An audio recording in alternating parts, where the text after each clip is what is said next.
Welcome back. جب اکتوبر 1973 میں عرب اسرائیل جنگ ہوئی تھی تو اس کے بعد ذوالفقار علی بھٹو پاکستان میں برسر اقتدار تھے، شاہ فیصل سعودی عرب کے بادشاہ تھے، رضا شاہ پہلوی ایران میں تھے۔ تو انہوں نے کوئی کانفرنس وغیرہ نہیں کی، کوئی اجلاس نہیں طلب کیا۔ OIC اس زمانے میں موجود تھی، عرب لیگ تو بہت پہلے سے موجود تھی، کچھ نہیں۔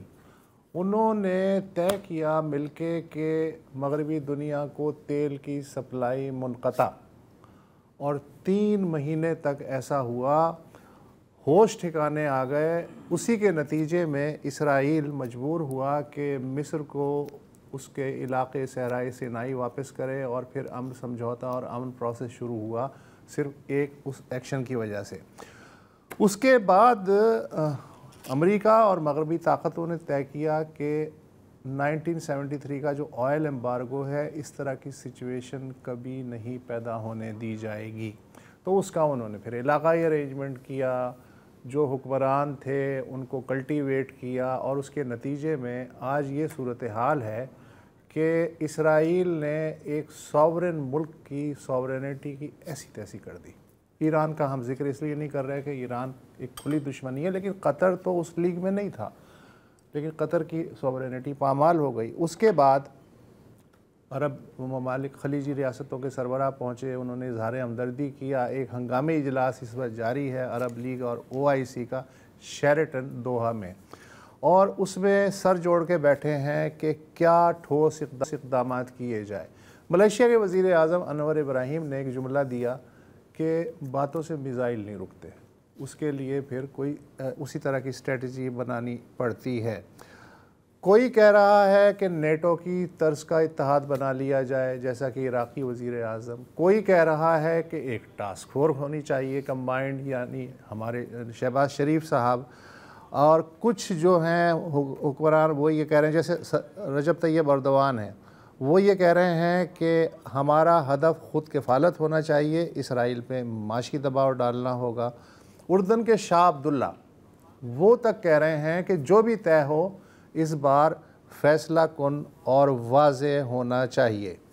اس کے ساتھ ہی ساتھ اسرائیل اور امریکہ کا کیا رویہ ہے، بڑا نان سیریس قسم کا ہے۔ وہ اس لیے کہ مارکو روبیو صاحب جو وزیر خارجہ ہیں امریکہ کے، عین اس وقت جب کہ یہ دوحہ میں کانفرنس بلائی گئی وہ اسرائیل پہنچ گئے۔ حالانکہ انہیں قاعدے سے قطر پہلے آنا چاہیے تھا کہ پہلے ان سے اظہار ہمدردی کرتے، اس کے بعد اسرائیل جاتے، لیکن اسرائیل وہ گئے، اور اس کا واضح میسج تھا۔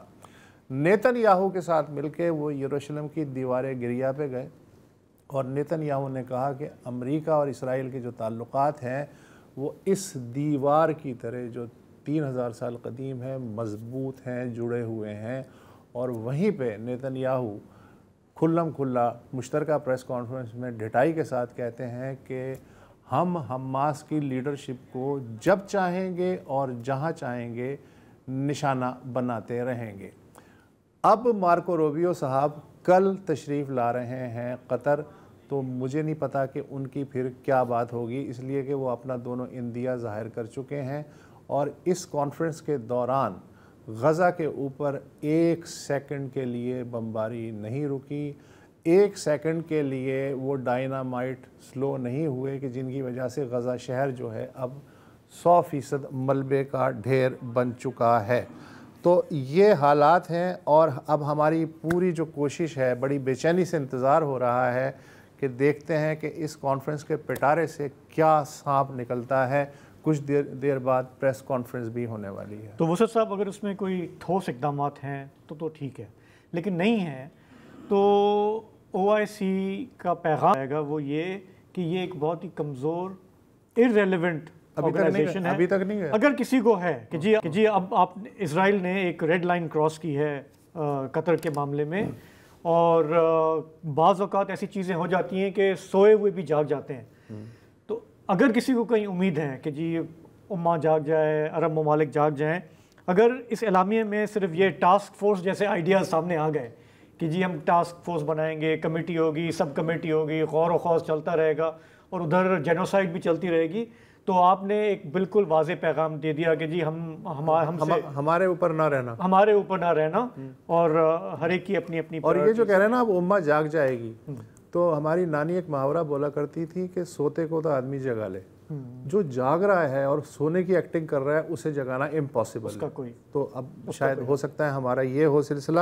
اور پھر جو ہے ہم پتہ نہیں کس بات پہ ناز کرتے ہیں کہ جی 57 مسلمان ملک ہیں، اور 57 کا مطلب ہے کہ اقوام متحدہ کی 1/3 ممبرشپ جو ہے وہ ہماری ہے، 1/4 یعنی 25% جو عالمی پاپولیشن ہے وہ ہم ہیں، اور 20% عالمی معیشت کے ہم مالک ہیں.